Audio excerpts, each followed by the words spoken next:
Glória a Deus, Pai do Senhor, meus irmãos. Que Deus abençoe sua casa, abençoe sua vida. Estamos aqui para a nossa última aula, né? A gente está conversando um pouco aqui sobre o tema do calvinismo. Vou passar aqui sobre os 3 pontos restantes, né? Não vou conseguir aprofundar muito, mas acho que com tudo que a gente está falando aqui, você já consegue ter uma boa ideia, né, sobre pelo menos alguns pontos da doutrina calvinista como um todo. E a gente, na última aula, acabou comentando um pouco sobre a questão da eleição incondicional, de Deus ter 2 vontades, de Deus ter um interesse real por salvar as pessoas. A gente acabou lendo alguns textos para balizar isso que a gente acabou de falar. Seguindo a sequência dos pontos, a gente vem agora para o ponto que eu acho mais absurdo de todos, né? Que é chamado de expiação limitada. Você entende que aqui é um ponto, irmãos, que o calvinismo ele é uma sequência lógica, entende? Cada ponto desse ele está relacionado e conectado entre si, tá? Então, não tem como eu admitir um ponto sem admitir os demais, é uma consequência lógica. Se eu digo que o ser humano é totalmente depravado e que não pode vir a Deus, e logo para essa pessoa ser salva, Deus tem que fazer alguma coisa. Aí Deus elegeu. E aí Deus vai e dá uma graça irresistível a essa pessoa. Jesus vem e morre por essa pessoa que ele elegeu. Então, tudo acaba tendo uma dependência lógica muito grande. Um ponto e outro. Os pontos em si, biblicamente falando, eu acho que não é lógico. Mas agora, a dependência deles uns pelos outros acaba sendo uma questão lógica, né? Então, o próximo ponto que a gente vai falar aqui, essa aula aqui, ela pode ficar só um pouquinho mais estendida, porque a gente vai tratar 3 pontos aqui. Mas, basicamente, qual é o próximo ponto, né? O que é que eles querem dizer quando eles falam de expiação limitada? E aqui eu vou ler mais uma vez a confissão que eles fazem. Expiação limitada. Que os eleitos... Quem são os eleitos que a gente viu na aula anterior? Segundo eles, aqueles que Deus predestina para a salvação, né? Eles dizem aqui, os eleitos são os únicos por quem Cristo morreu em pagamento pela pena de seus pecados. E que a morte dele não é eficaz para qualquer pessoa mais, nem foi pretendido que fosse. Vou ler mais uma vez. Os eleitos são os únicos por quem Cristo morreu em pagamento da pena pelos seus pecados. E que a morte dele, de Cristo, não é eficaz para qualquer outra pessoa mais, nem foi pretendido que fosse. Irmão, isso é tão absurdo você afirmar que Jesus, né, morreu só por um grupo que... Se você estiver ouvindo isso pela primeira vez, com certeza você franziu a cara na hora que você escutou isso. Porque não tem... É uma limitação tão absurda do amor de Deus que às vezes fica aquelas questões que você não precisa nem argumentar para ver que isso é um erro. Jesus, ele morre exclusivamente, de acordo com o calvinismo, por um grupo de pessoas apenas. Então Jesus não morre por toda a humanidade, Jesus morre por um grupo específico. E dentro do pensamento deles, isso é uma consequência lógica, se você parar para pensar. Porque se Deus escolhe somente alguns, se Deus predestina somente alguns, qual a necessidade de Cristo morrer por pessoas que Deus não predestinou? Qual a necessidade de Jesus morrer por pessoas que nunca seriam capazes de receber o Evangelho? Então é uma consequência lógica. Jesus morre só pelo grupo que Deus escolheu, pelos eleitos. Entende?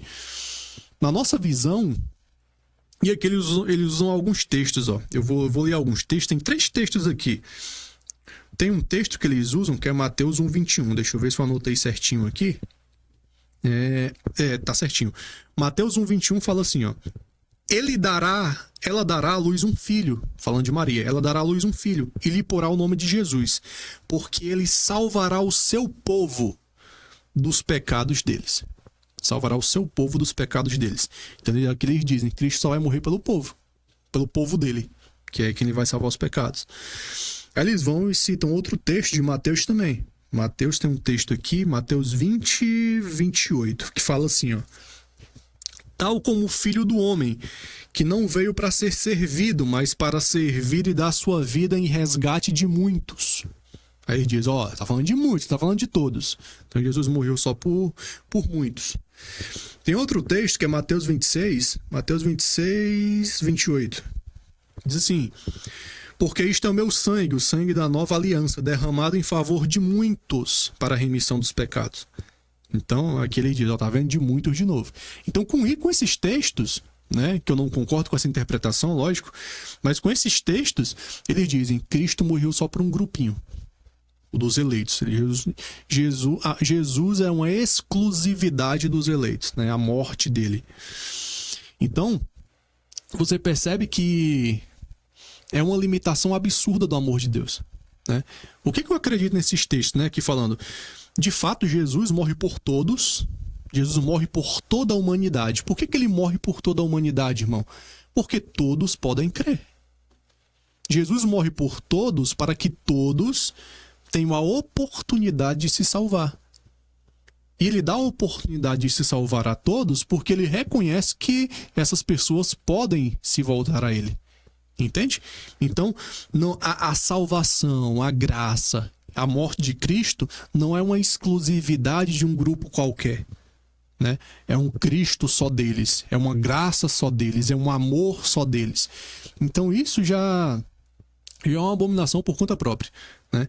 Então, o que acontece aqui, né? Jesus, ele morre por todas as pessoas, né? A morte dele traz poder salvador para todo e qualquer ser humano. Agora, significa que todo ser humano vai ser salvo? Não. Mas Cristo não morreu por ele? Morreu. Então, como é que a gente consegue harmonizar isso? Que a morte de Cristo, ela tem o efeito salvífico de fato naqueles que creem na obra de Jesus Cristo. Se eu não creio na obra de Jesus, logo eu não posso ser salvo. Mas isso não significa que Jesus morre por um grupinho, porque só esse grupinho pode crer. Entende? Ou que Jesus só morreu por esse grupinho porque os outros rejeitariam. A lógica aqui da questão é, Jesus morre por toda a humanidade e a sua morte, não sei se esse é o melhor termo, mas eu vou usar isso, e a morte dele é eficaz naqueles que creram. Por isso que textos como esse, derramado em favor de muitos para a remissão dos pecados, porque de fato os pecados serão remidos em muitos, não em todos, apesar dele ter morrido por todos. Salvador que salvará o seu povo dos pecados deles. De fato, Cristo salvou a igreja dos seus pecados porque a igreja creu. Dos demais não salvou? Dos demais a salvação não foi eficaz porque não foi acompanhada de fé. Mas não significa que Cristo não morreu por aquela pessoa. E como é que a gente entende isso, né? Como é que a gente acaba relacionando essa questão? Você tem vários textos, e aqui tem uma questão até interessante que eu vou abrir, mas, por exemplo, tem textos como João 3,16, muito conhecido, porque Deus amou o mundo de tal maneira que deu o seu Filho para que todo aquele que nele crê não pereça, mas tenha a vida eterna. Ou seja, Deus ama o mundo, dá o seu Filho. De que forma Deus dá o seu Filho? Sacrificando na cruz. Para quê? Ou seja, com o objetivo, com o intuito de que todos aqueles que crescem tivessem a vida eterna. Aí você já percebe isso que eu estou falando. Uma morte já é por todo mundo, né? A possibilidade de salvação sendo estendida a todos, mas sendo eficaz quando se fala de vida eterna somente para os que creem. Como é que o calvinista lida com isso? Aí aqui começa a ginástica, vou colocar dessa forma. Eles dizem primeiro que mundo não é mundo. Quando a palavra fala mundo aqui, é o mundo dos eleitos. Entende? Não é um mundo como se Deus estivesse falando todas as pessoas. Entende? Deus está falando de um mundo de uma forma geral. Um mundo com um pouquinho da Inglaterra, um pouquinho do Japão, um pouquinho da Austrália, um pouquinho de cada país. Então, o amor de Deus pelo mundo, ele é um amor com base na eleição. Então, Deus ama salvificamente só aquelas pessoas ali. Tem alguns que chegam ao absurdo de dizer que Deus ele odeia os pecadores. Né? Tem vários pregadores na internet, se você abrir, você vai olhar, eles confessam, falando abertamente. Deus odeia os pecadores. Mas os calvinistas Deus ama. né? Deus ama os calvinistas e odeia o resto. Então, esse texto eles interpretam assim: o mundo não é mundo, no sentido geral. O mundo é só um grupinho de pessoas, não tem como ser todo mundo. E quando Deus fala todo aquele que nele crê, aí você já percebe aqui um ponto de inconsistência muito grande, ó, que você vê, ó, porque Deus amou o mundo de tal maneira, né? Aí vamos tratar aqui como se fosse o mundo dos eleitos. Porque Deus amou os eleitos de tal maneira que deu o seu filho, para que todo o que nele crê. Ora, essa expressão todo o que nele crê já demonstra que nem todos creriam. E se eu estou falando do mundo dos eleitos, como é que pode haver eleitos que não vão crer? Você entende que não tem lógica? Mesmo atribuindo esse significado aqui ao texto. Então, você percebe que o amor de Deus é um amor global. Deus deu o seu filho ao mundo como um todo. Deus amou a humanidade e deu o seu filho para a humanidade, para que todos que dentro da humanidade crescem no seu filho fossem salvos. É só isso, irmão. É só isso. Não precisa reduzir a morte de Cristo, não precisa reduzir o amor de Deus, não precisa transformar Deus em um Deus que faz acepção de pessoas, porque no calvinismo Deus faz acepção de pessoas. Eles querem dizer, não, mas não foi mérito nenhum no ser humano, mas tem acepção. Porque se Deus trata um de um jeito e trata outro de outro, ele está fazendo acepção, né? No sentido de não considerar, de fato, as obras dessas pessoas. Quando Deus reserva o seu amor e a sua graça a um grupo específico, e não reserva a outro, você percebe que isso já é uma forma de acepção também.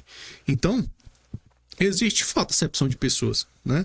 Tanto é que, como eu vou repetir aqui mais uma vez, tem muitos que são arrogantes, né? Acabam dizendo que essa doutrina, ela enfatiza a humildade que o ser humano tem que ter, né? A sua humilhação diante de Deus, mas acaba surgindo aquele pensamentozinho, pô, eu sou eleito, né? E o meu vizinho não é. Então, eu sou melhor do que o meu vizinho. Querendo ou não, acaba surgindo esse pensamento. Por quê? Porque é uma doutrina elitizada.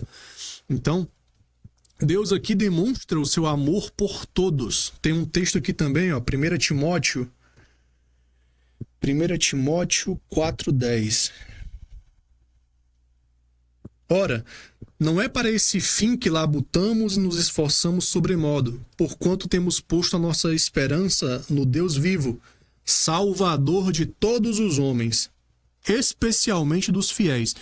Irmão, aqui, para você fazer ginástica com esse texto é muito complicado, porque o que ele já está dividindo a humanidade por si só.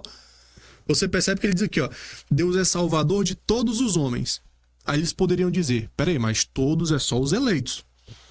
Aí o apóstolo complementa, especialmente dos fiéis. Olha, se os todos já são os eleitos, quem são os fiéis que estão dentro do todo? Entende? O que ele está dizendo aqui? Que Deus é salvador de toda a humanidade. Ou seja, ele é o único mediador, Jesus Cristo é o único mediador entre Deus e os homens. Se existe um nome a quem recorrer quando um ser humano quiser ser salvo, esse é o nome de Jesus, porque ele é o único salvador da humanidade. Mas só que ele é um salvador especialmente nos fiéis. Por quê? Porque nesses a morte dele é eficaz, porque creram. Entendeu, irmão? Então é basicamente isso que está trazendo. Então Jesus, ele morre por todas as pessoas, né? Não existe essa de que Deus odeia os pecadores, né? Deus tem textos que Deus demonstra sua ira pelo pecado. E às vezes isso se relaciona também com um ódio, com a raiva pela pessoa, com a ira pela pessoa que está pecando. Isso é fato, tem toda a Bíblia. Um texto, por exemplo, porque a ira de Deus é manifesta do céu contra todos os homens que detêm a verdade pela injustiça. Ou seja, Deus está irado.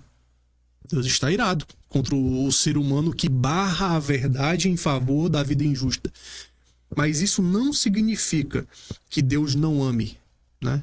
Irmão, Deus pode se irar e amar? Pode. A gente não se ira. Quem é o pai que não se ira com o filho e mesmo assim continua amando? Entende? Então, Deus, ele não suporta o pecado. E ele se ira com aquilo. E ele age, e ele julga.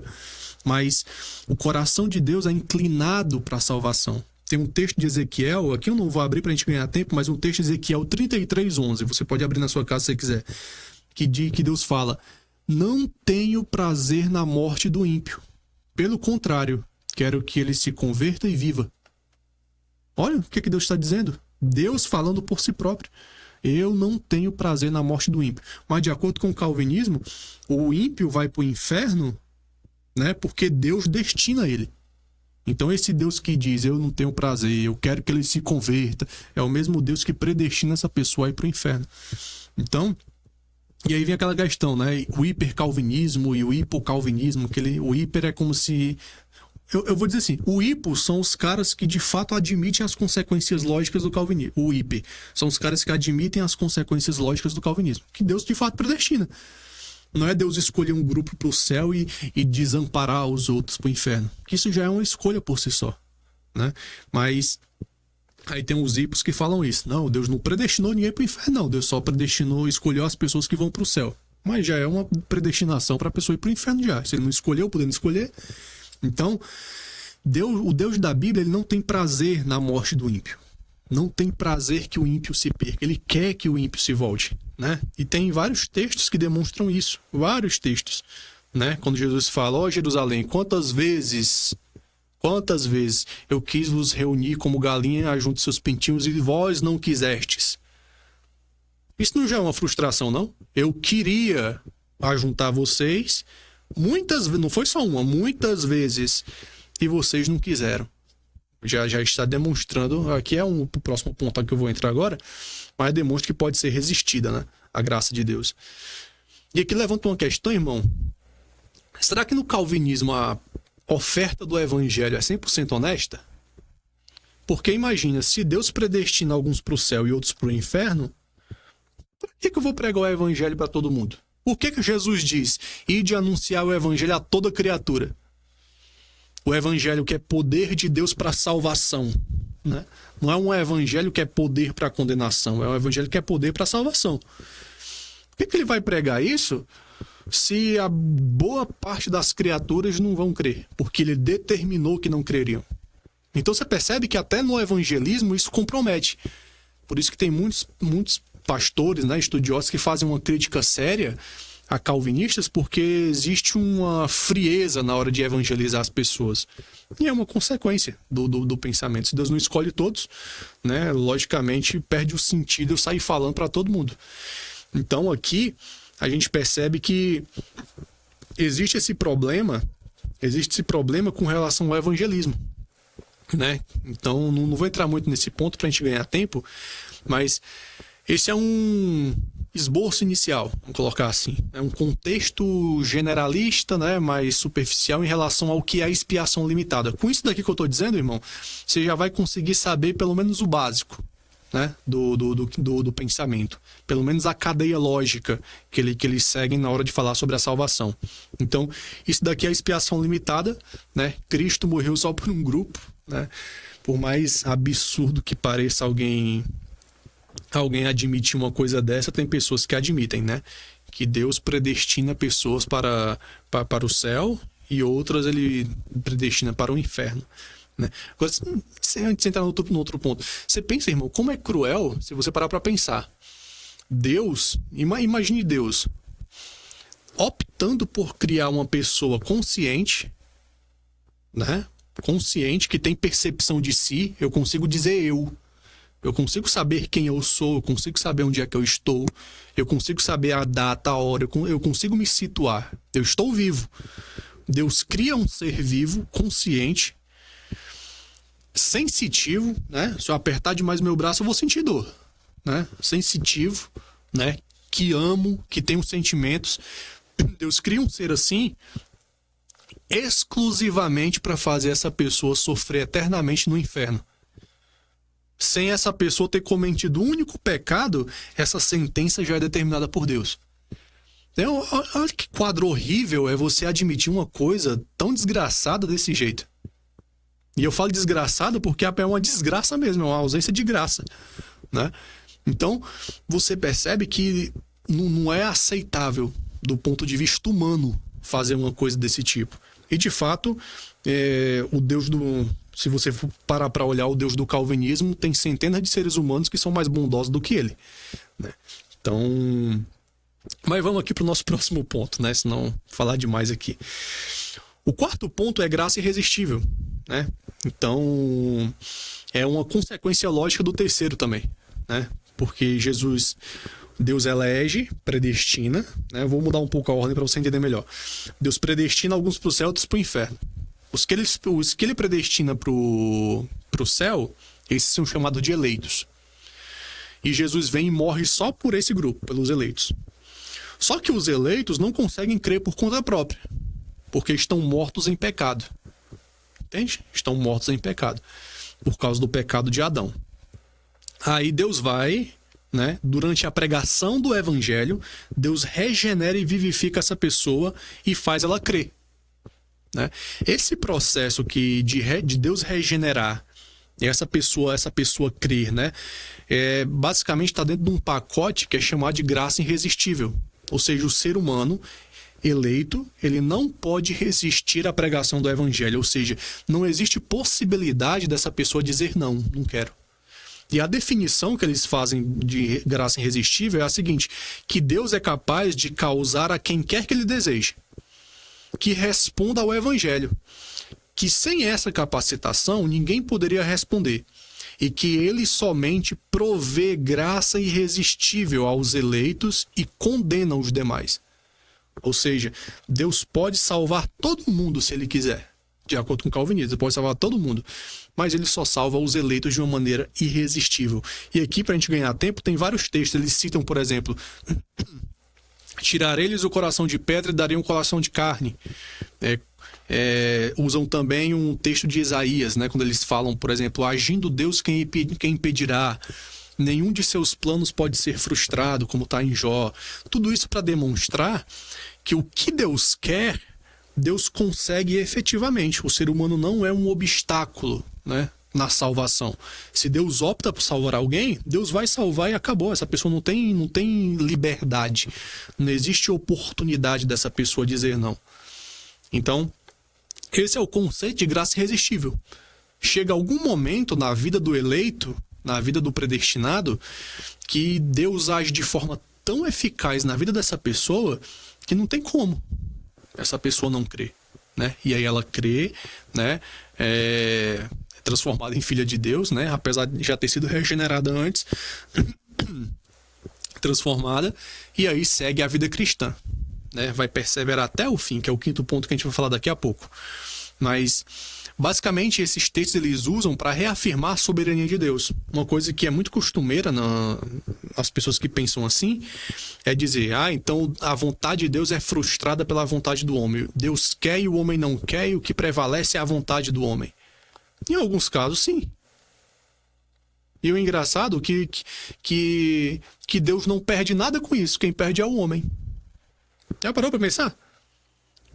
A vontade do homem prevalecer é um mal para o próprio homem.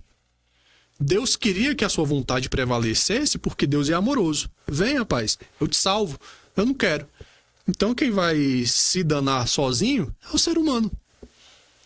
Então você entende que Deus chamar e o homem dizer não significa que Deus é menos soberano, significa que Deus é bondoso. E Deus vai se mostrar soberano quando ele condenar essa pessoa. Ela vai dizer o quê? Qual vai ser a escapatória? Aí você vê, agindo Deus, quem é que vai impedir? Quando Deus agir, se mover para se assentar, para agir como juiz e condenar os pecados humanos, quem é o ser humano que vai poder levantar a mão e contestar o que Deus está fazendo? Quem é o ser humano que vai poder dizer: inferno? Eu não vou para o inferno, não, eu vou entrar no céu, quero ver se eu não entro. Não pode. Então, existem momentos que Deus ele permite que os seres humanos sigam o seu curso, né? Você não quer? Que pena. E segue o seu curso. E Deus não deixa de ser soberano por isso. Entende? Então, você percebe aqui que eles tentam admitir, e aqui é uma questão a questão da soberania continua. Essa ideia de Deus ser soberano, e Deus de fato é soberano, tá? Ela permeia todos os pontos do calvinismo. Ela é como se fosse um eixo. É ele que gira os demais, né? É o tema central do negócio. Porque a soberania, conforme entendida por eles, necessariamente tudo tem que se conformar à vontade de Deus, né? Não existe nada, tá? E essa vontade é a vontade decretada dele. Então Deus decreta os acontecimentos da história, dos mínimos aos maiores, né? Ou seja, O Holocausto foi Deus que determinou que acontecesse contra os judeus. Os assassinatos foram Deus que predestinou. Os adultérios foi Deus que predestinou. Os atos de bondade foi Deus que predestinou. Então, tudo que é de bom e de ruim, Deus predestina. Deus predestina. E ainda dizem que Deus não é o culpado pelo pecado. Deus não é o autor do pecado. É o ser humano. Mas, olha, irmão, imagine Deus predestinar todas as coisas, o ser humano não poder fazer nada contra, e mesmo assim o ser humano no final vai ser condenado por aquilo que ele fez porque Deus tinha predestinado. Era a mesma coisa. Vou dar um exemplo aqui. Um pai chama o filho e diz assim: meu filho, vai ali no mercado e compra pra mim uma Coca-Cola. Aí o filho vai no supermercado, chega lá, compra a Coca, traz de volta pra casa. Quando chega em casa, o pai dá uma tapa na cara do filho. Você comprou a Coca, rapaz. Agora você vai apanhar porque você comprou a Coca. Aí o filho: mas não foi o senhor que mandou. É a mesma lógica. Porque se Deus predestina os pecados das pessoas e elas seguem fielmente o que Deus predestinou, aí chega no dia do juízo. Aí Deus olha: rapaz, você foi adúltero a vida toda, você pecou, você não creu no meu filho, agora você vai pro inferno. Não tem sentido, né? Não tem sentido. Por isso que eu falo da lógica do negócio. Entende? Não bate. Então, a Bíblia ensina, né, fora esses textos, que no que diz respeito à salvação, Deus permitiu que o ser humano tomasse a decisão de querer ou não querer. Apesar da obra ser toda dele, Deus dá ao homem essa liberdade, quer ou não quer. E tem vários textos, irmão, que mostram. Vou ler o texto que eu acabei de ler. Ó Jerusalém, quantas vezes eu quis vos ajuntar? Quantas vezes eu quis trazer vocês para minha comunhão? Quantas vezes eu quis trazer vocês para o estado seguro junto comigo? Mas vocês não quiseram. Ou seja, o querer de Deus não aconteceu naquele momento, porque Jerusalém não quis, rejeitou. Tem outro texto aqui, Atos 7. Se a gente for parar para ver, Atos 7, 51. Atos 7, 51 diz assim, ó: homens de dura cerviz. Né?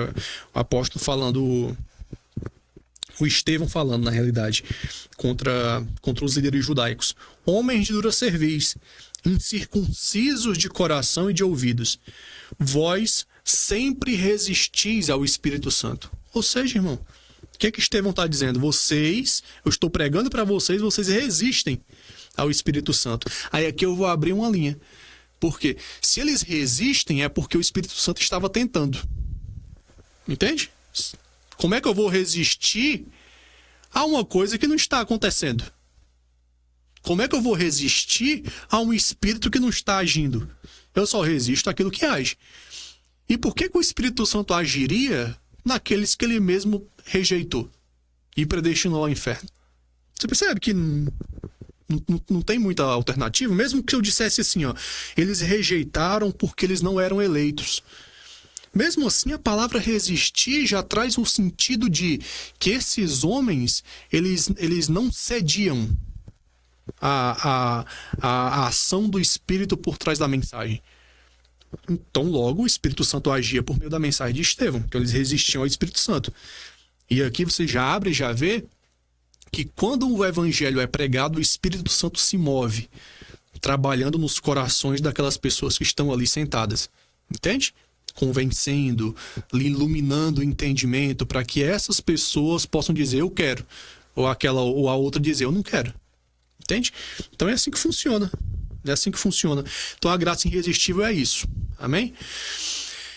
Para finalizar, a gente chega no quinto e último ponto, que é chamado de perseverança dos santos. Tem um livro que é muito bom, até trouxe aqui, ó. Esse livro aqui, vou colocar pertinho. O nome desse livro é O Dom da Perseverança. É de ninguém mais, ninguém menos do que Santo Agostinho, né? O santo aqui deixa para os católicos chamarem, tá? Que é Agostinho de Hipona. De santo não tinha nada aqui no nome. Mas Agostinho de Hipona, que é aquele mesmo que a gente falou, que acreditava que a igreja podia matar, que podia forçar os fiéis, né, os infiéis a entrarem para a igreja. Aquele lá que era um colega de Calvino. né? Quando a gente fala de perseverança dos santos, esse texto desse livro aqui de Agostinho fala muito sobre isso, do dom da perseverança, né? É mais uma prova de que Calvino bebeu dessa fonte aqui. Porque, basicamente, o tema da perseverança, o que eles dizem? Aqueles a quem que Jesus morreu, que são os eleitos e que o Espírito Santo trouxe, nunca vão se desviar. Os eleitos nunca vão se desviar do Evangelho. Eles vão permanecer para sempre até o último segundo da sua vida. Então, é uma consequência lógica também, porque se Deus faz tudo, né, logicamente essa pessoa não poderia se perder. E aí tem muitos textos que eles usam. Tem um texto de Jesus muito famoso, que Jesus diz que aqueles que essas são as minhas ovelhas, ninguém as arrebatará das minhas mãos, né? Textos como esse. E eles usam outros também para poder afirmar que uma vez salvo, salvo para sempre, né? Então, se você ouvir isso, né, se você vê uma pessoa, irmão, que a cada 3 palavras ela fala a palavra soberania, aí você já fica assim, rapaz, é igual Calvino, né, que nas Institutas fala quase nada do amor de Deus em comparação ao que ele falava da soberania de Deus. Então você vê alguém que repete muito, porque Deus é soberano, assim, porque Deus é soberano, assim, porque Deus é soberano. Aí você já fica com o pé atrás. Não que a soberania de Deus seja uma coisa a ser questionada, porque de fato não é. Mas é uma característica. É igual adventista falando do sábado. Como é que você conhece um adventista? Quando ele começa a falar demais do sábado. Porque o sábado, Ellen White, o sábado. Então são palavras que fazem parte do escopo social dessas pessoas. Mas voltando para a gente finalizar, perseverança é basicamente isso, irmãos. A pessoa vai continuar até o fim. Não existe possibilidade do salvo perder a sua salvação. E aqui, da mesma forma que a nossa igreja, né, com o pensamento arminiano que tem, acredita que o homem tem o livre-arbítrio, que Deus elege com base na fé, que Jesus morreu por todas as pessoas e que a graça do Espírito Santo pode ser resistida, da mesma forma, a gente acredita que uma pessoa pode se desviar. Quantos testemunhos não tem, irmão? De pessoas que eram uma bênção na casa de Deus e hoje, infelizmente, estão no mundo. E aqui entra uma questão. Tem até um texto, deixa eu ler um texto aqui, antes da gente entrar nesse ponto. Mas tem um texto aqui de 2 Pedro, que eu acho que ele é fatal aqui na hora de falar isso. Olha o que ele fala. Assim como no meio do povo surgiram falsos profetas, que ele está falando para a igreja, assim como lá em Israel tinham falsos profetas andando entre as pessoas, assim também haverá falsos profetas, assim haverá também falsos mestres entre vós, que introduzirão dissimuladamente heresias destruidoras, até o ponto de renegarem o Senhor soberano que os resgatou. Ou seja, o que ele está dizendo aqui? Que esses falsos mestres chegariam ao ponto de negar o próprio Cristo que tinha resgatado eles. Agora, irmão, se a pessoa não pode se perder, como é que Cristo resgataria? Né? De acordo com a lógica calvinista, vamos pensar. Se a pessoa não pode se perder, como é que esses caras se perderam sendo que Cristo os tinha resgatado? Você entende? Não faz sentido, né? Trazendo sobre si mesmos repentina destruição.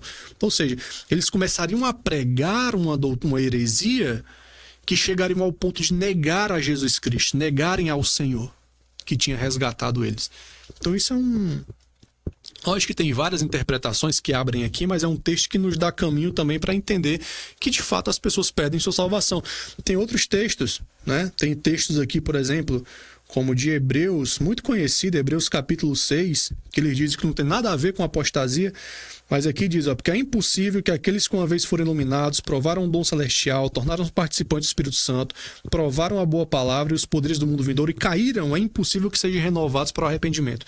Só que aqui, isso daqui que ele fala em Hebreus, assim como Hebreus 12 também, se eu não estou enganado, é Hebreus 12, foi Hebreus 10, não lembro bem, que ele fala sobre aquele que pisa o Filho de Deus, aquele que apostata de fato, porque se vivermos deliberadamente em pecado, depois de termos recebido o pleno conhecimento da verdade, já não resta sacrifício pelos nossos pecados.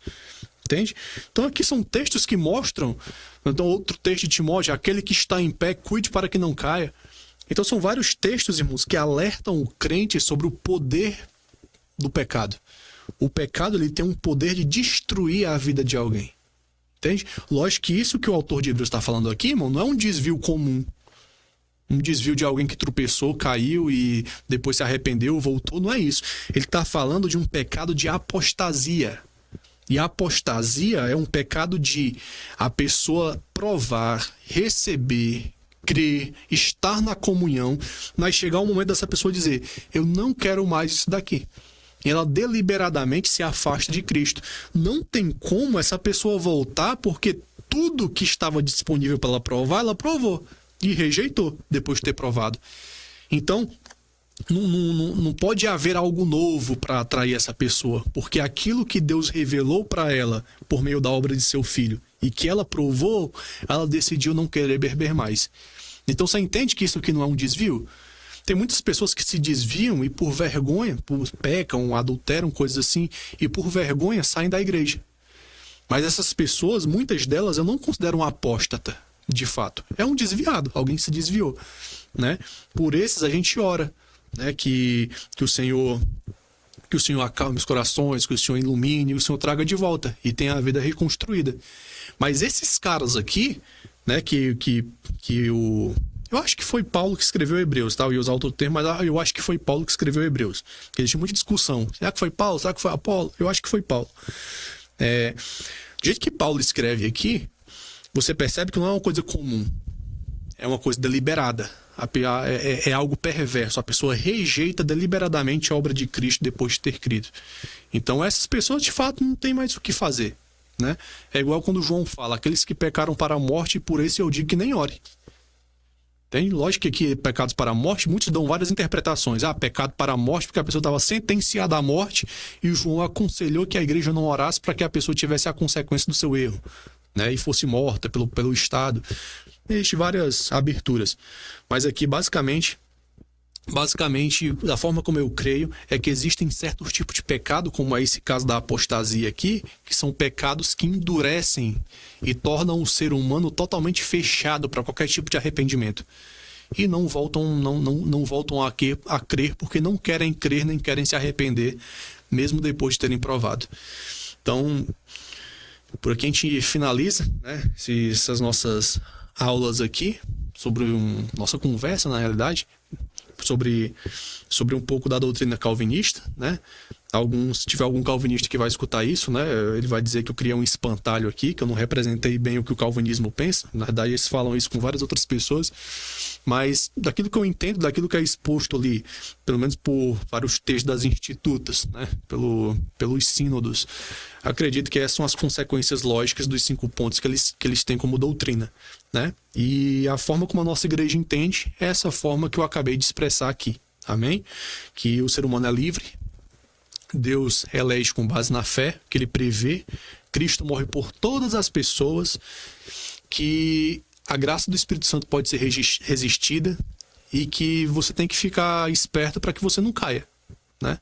Então, como o Senhor disse: se hoje ouvires a voz do Senhor teu Deus, não endureçais o vosso coração. Ou seja, eu posso endurecer meu coração. Então, irmãos, que você entenda, amém? Esse pensamento, que você entenda essa doutrina de forma geral e que você não perca a esperança, né? E aqui eu reafirmo: Deus, ele quer salvar a sua família, quer salvar os seus parentes, quer salvar os seus amigos. Se eu fosse um calvinista, eu não teria coragem de dizer isso, de chegar aqui, de chegar de frente a um público e dizer: Jesus ama vocês, quando na realidade eu sei que não ama. Jesus quer salvar vocês, quando na realidade não quer ser, ele quer salvar só um tiquinho dali. Então acaba sendo uma mentira pregada, né? Uma testemunha falsa de um sentimento que Deus não tem. Então, Deus de fato quer salvar a todas as pessoas, né? E dá ao homem a oportunidade, abre ao homem as portas, e como Jesus diz, né? Vinde a mim todos vós que estáis cansados e sobrecarregados, e eu vos aliviarei, e encontrareis descanso para as vossas almas. Então, que esse Jesus, que é totalmente bondoso, amoroso, que não quer que ninguém se perca, mas que todos cheguem ao arrependimento, que esse Jesus continue abençoando sua casa, sua vida, e espero que futuramente tenhamos a oportunidade de falar um pouco mais detalhadamente sobre esse tema que é tão importante para a fé da igreja. Amém? Então, que Jesus continue abençoando sua casa, sua vida, e agradeço você que chegou até aqui e que me abençoou com sua atenção. Amém? Então, Deus abençoe e até a próxima.